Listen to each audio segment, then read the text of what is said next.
For over 60 years, one material has ruled the world of renewable energy. Silicon, it is the backbone of the solar revolution, found on millions of rooftops and in vast desert arrays. But in 2026, we have reached a breaking point. Silicon is hitting its physical limits, and a new challenger is finally stepping out of the shadows. Welcome to the end of the silicon era and the rise of the Perovskite revolution. To understand why silicon is finishing its run, we have to look at the math. Standard silicon solar cells have a theoretical efficiency limit of about 29%. This is known as the Shockley-Queisser limit. In the real world, the best commercial panels today struggle to even hit 25%.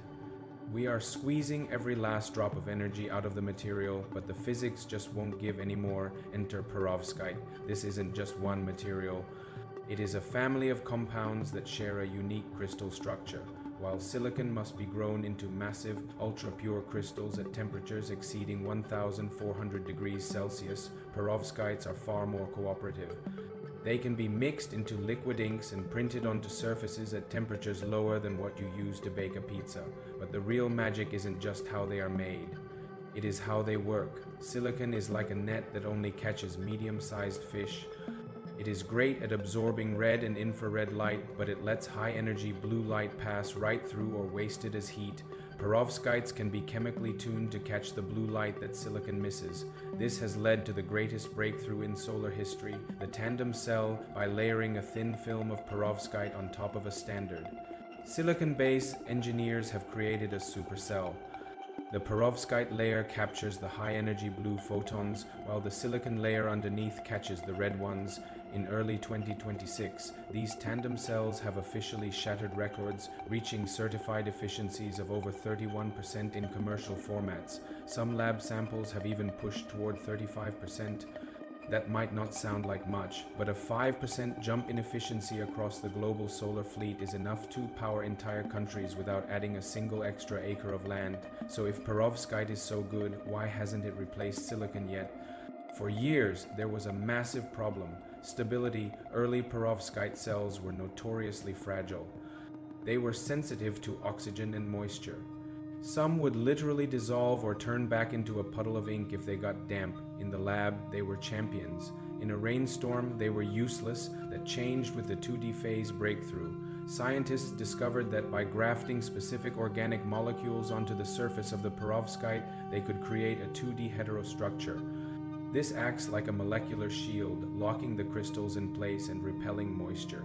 In 2025, tests showed these hybrid cells retaining 95% of their performance even after thousands of hours of intense heat and humidity. Now, in 2026, we are seeing the first commercial shipments of active glass. Because perovskite is so thin and flexible, we are no longer limited to rigid blue squares on a roof. Companies are now shipping windows that generate electricity while remaining transparent. We are seeing rollable solar curtains and portable solar scrolls that can power an entire campsite from a device no bigger than a water bottle. We are even seeing the first prototypes of electric vehicles integrated with perovskite roofs. Because these cells are so light and efficient, they can add up to 20,000 kilometers of range per year just by sitting in the sun. The manufacturing shift is equally radical. Silicon factories are billion-dollar investments that take years to build. Perovskite production lines look more like newspaper printing presses. This roll-to-roll manufacturing uses 70% less energy than traditional solar fabrication, making the carbon footprint of the panel itself significantly lower. We are standing at a unique moment in history. Silicon isn't disappearing overnight. Instead, it is becoming the foundation for something better. By teaming up with perovskite, we are finally breaking the ceiling of what is possible with solar power. From the windows of our skyscrapers to the paint on our cars, the energy of the future is being printed, one layer at a time. The era of good enough solar is over. The era of limitless efficiency has begun. Hi everyone, Mark here. If you are fascinated by the engineering of the future, subscribe and follow for more science, natural, and cosmic content.